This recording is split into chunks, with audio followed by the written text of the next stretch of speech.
Every time history reaches stage 5, the danger no longer looks dramatic. It looks manageable. Institutions still stand. Markets still trade. Life continues with familiar routines. That is why stage 5 is misunderstood. It feels like survival, when it is actually the end of recovery. The system still moves, but it can no longer turn around. From this point forward, every solution depends on preserving appearances rather than restoring balance. What happens after stage 5 is not discussed because acknowledging it would require admitting that the tools used to survive have quietly removed the ability to heal. Stage 5 is the point where stress stops being corrected and starts being redistributed. Pressure is shifted across time, across populations, across institutions. Debt grows not to build, but to maintain. Intervention expands not to stabilize fundamentals, but to prevent visible failure. Each decision feels responsible in isolation. Together, they lock the system into forward motion only. Reversal becomes politically impossible. Restraint becomes socially unacceptable. The system survives by narrowing options until continuation is the only path left. After stage 5, trust changes form. People no longer trust the system because it is sound. They trust it because it must be defended. Confidence becomes conditional on intervention. As long as responses arrive quickly, participation continues. This creates a dangerous feedback loop. The more the system depends on rescue, the larger the rescue must be to maintain belief. Over time, belief replaces discipline as the primary stabilizer, and belief is far more fragile than rules. This phase also changes behavior. Risk feels temporary. Loss feels reversible. Caution feels punished. People adapt rationally to the incentives they are given. Savers fall behind. Borrowers keep pace. Asset holders are protected. Wage earners absorb pressure quietly. Inequality widens without a single vote being cast. The system appears neutral while producing uneven outcomes. Social trust erodes slowly enough to avoid revolt, but steadily enough to matter. What follows stage 5 is rigidity. The system becomes too interconnected to allow honest failure anywhere. A collapse in one area threatens confidence everywhere, so failures are prevented, delayed, or absorbed. This keeps the structure standing, but hollows it out. Bad decisions persist. Fragile institutions survive. Complexity increases. Transparency declines. Fewer people understand how the system works, but more people depend on it. Participation becomes compulsory through incentives rather than force. At this stage, reform becomes a threat. Any attempt to restore discipline implies pain. Pain threatens legitimacy. Leaders promise protection instead of balance. Emergency measures become permanent features. Each extension feels safer than withdrawal. Each delay increases the eventual cost. The system continues not because it is healthy, but because stopping feels worse. Momentum replaces resilience. History shows that stage 5 can last longer than expected. Late-stage systems endure through adaptation and narrative management. Crises are managed, not resolved. Volatility is suppressed, not eliminated. Stability becomes performative. The absence of collapse is mistaken for strength. This misinterpretation allows the next phase to arrive quietly. What nobody prepares for is the psychological shift that follows. People stop expecting recovery. They plan around decline. They chase returns to avoid falling behind. Preservation gives way to survival. The currency still circulates. The institutions still function. But trust no longer rests on value. It rests on habit and necessity. That is the point where recovery is no longer available, even if collapse has not arrived. After stage 5, options disappear unevenly. Some recognize the shift early and adjust. Others remain invested in narratives of restoration. When belief finally breaks, responses come too late or too forcefully, accelerating the outcome they were meant to prevent. The end is not sudden. It is already in motion. Stage 5 is not the end. It is the threshold. What happens after is not chaos immediately, but irreversible dependency. The most dangerous part is that everything still works while choices quietly vanish.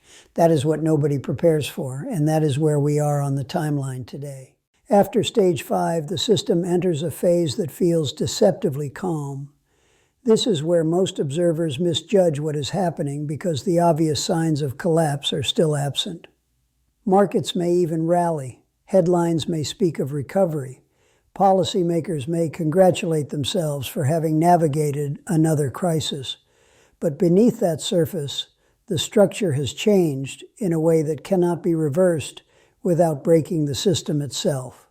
The goal is no longer restoration. It is continuity. And continuity comes at a cost that compounds quietly. In this phase, policy stops being corrective and becomes reflexive. Decisions are no longer evaluated on whether they strengthen the foundation, but on whether they prevent immediate instability. Each shock is met with faster responses and larger interventions. What once would have been considered extraordinary becomes routine. The system learns to expect rescue. Participants learn to price it in. Risk does not disappear. It is simply hidden, shifted, and magnified. This is how fragility grows while confidence remains intact. Debt accelerates this transformation. Obligations expand faster than the economy that must service them. Governments roll liabilities forward rather than reducing them. Corporations refinance rather than restructure. Individuals adjust expectations downward rather than demand reform. The future is repeatedly pulled into the present to avoid pain now. This works for a time. It always does. That is why the pattern repeats. But each cycle leaves less room for maneuver. The system becomes increasingly sensitive to even small disturbances. As sensitivity increases, the margin for error shrinks.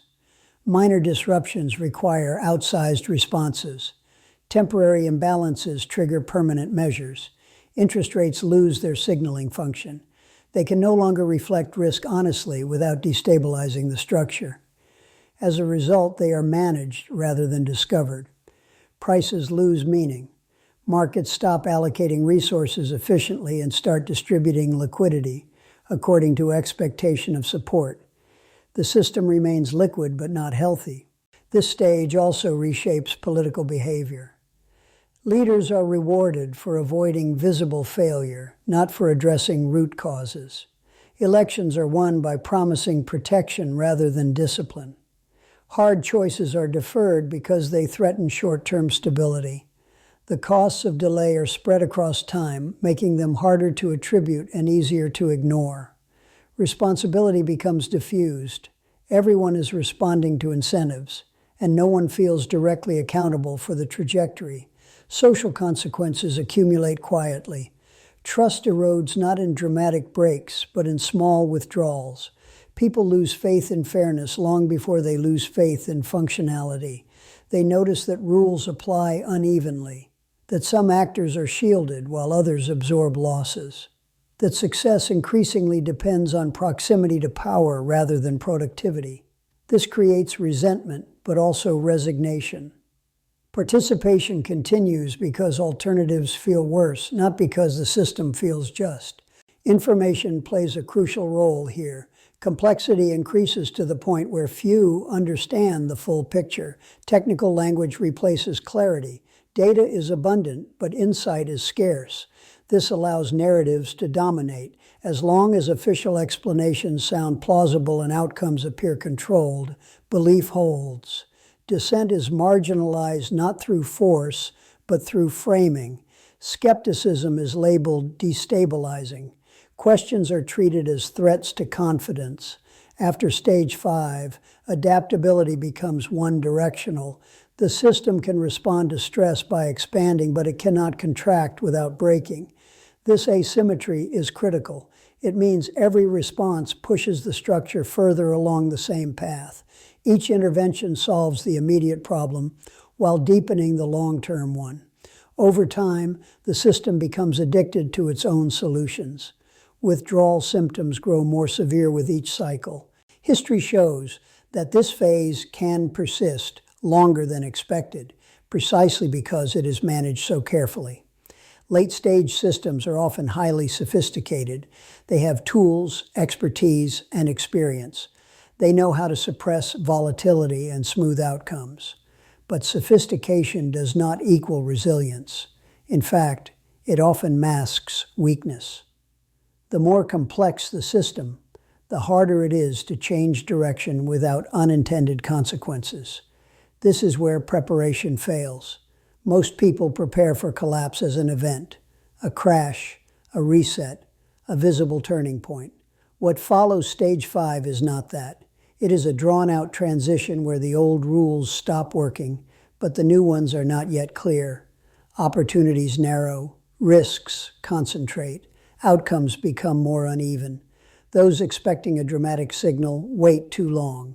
By the time clarity arrives, flexibility is gone. After stage 5, the system no longer asks participants to believe in progress. It asks them to believe in management. As long as crises are contained and routines continue, belief holds. But belief based on containment is brittle. It depends on constant success. One sustained failure, one moment where intervention does not work as expected, can shift perception rapidly. And perception, once it turns, moves faster than policy. This is why what happens after stage 5 catches so many unprepared. It is not obvious. It does not announce itself. It unfolds quietly while most people focus on familiar signals.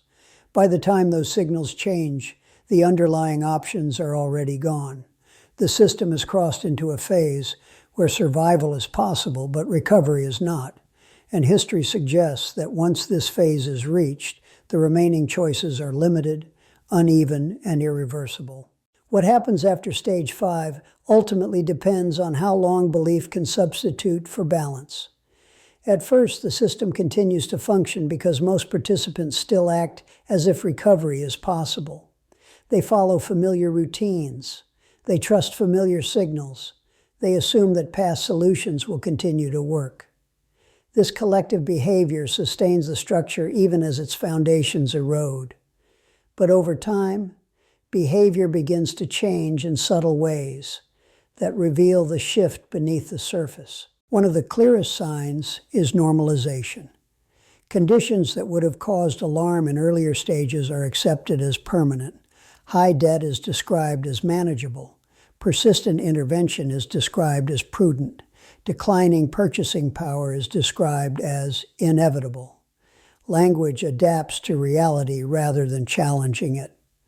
This adaptation allows the system to persist, but it also locks in decline. Once expectations adjust downward, pressure for reform fades. People plan around deterioration instead of demanding correction. Another sign is the quiet exit of confidence by those with options. Not through panic selling or public rejection, but through diversification and hedging. Exposure is reduced. Dependencies are softened. This happens gradually and unevenly. The system does not feel the impact immediately because participation remains broad. But over time, this quiet repositioning weakens the core. Trust drains away long before usage does.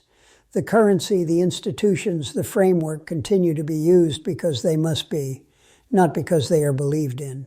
At the same time, dependence deepens for those without options. Wages lag, costs rise, safety nets expand but strain. The system promises protection but delivers constraint. Choice narrows. Risk is shifted downward. This creates a divide, not just of wealth, but of flexibility. Some can adapt early. Others are carried forward by momentum until adjustment is forced upon them. This unevenness fuels social tension, but rarely in a way that produces immediate change. Fragmentation replaces unity. Frustration replaces action. After stage 5, policy responses become increasingly reactive. Each shock is met with urgency. Each intervention is larger than the last. The system can no longer afford delay because confidence has become the critical variable. Speed matters more than precision. Visibility matters more than effectiveness. This creates a pattern where success is defined by avoidance of failure rather than achievement of improvement. The bar lowers quietly. Survival becomes the metric. Over time, these responses lose effectiveness, not because they stop working entirely, but because their impact diminishes. Markets anticipate them. Participants adjust behavior in advance. The surprise factor disappears. Each new measure must be larger to produce the same effect. This escalation cannot continue indefinitely. It increases the stakes while reducing the margin for error. The system becomes louder and more fragile at the same time. What follows stage 5 is not a single outcome, but a narrowing of possible outcomes. Some systems experience rapid loss of confidence and sharp adjustment. Others experience prolonged erosion, marked by inflation, stagnation, and declining relevance. Some are replaced formally. Others persist in name while losing function. What they share is the same underlying cause: the inability to restore discipline without breaking the structure built on its absence. History shows that the final transition often feels sudden only because the warning phase was ignored. The crossing of the threshold happens quietly. The consequences arrive later. Those who expect a clear signal wait too long. Those who understand the stage recognize that preparation is not about timing collapse, but about adapting to constraint. It is about reducing dependence on narratives of recovery and increasing resilience to change. What nobody prepares for after stage 5 is that the system does not end cleanly. It becomes less reliable, less fair, and less forgiving. It demands more while offering less. It rewards proximity and punishes passivity. It forces choices that were once optional. The danger is not that everything breaks at once, but that options disappear gradually until adjustment becomes unavoidable and painful. Stage 5 is the moment when the future is effectively mortgaged to preserve the present. After that, the bill comes due in forms that vary, but always surprise those who believed restoration was still possible. The system survives, but on different terms. Understanding this is not pessimism. It is realism. History does not repeat because people fail to see patterns. It repeats because systems incentivize the same choices under pressure. What happens after stage 5 is what nobody prepares for because it requires abandoning comforting assumptions. It requires accepting that recovery may no longer be available and that adaptation must replace hope. Those who recognize this early retain agency. Those who do not are carried forward until the timeline makes the decision for them.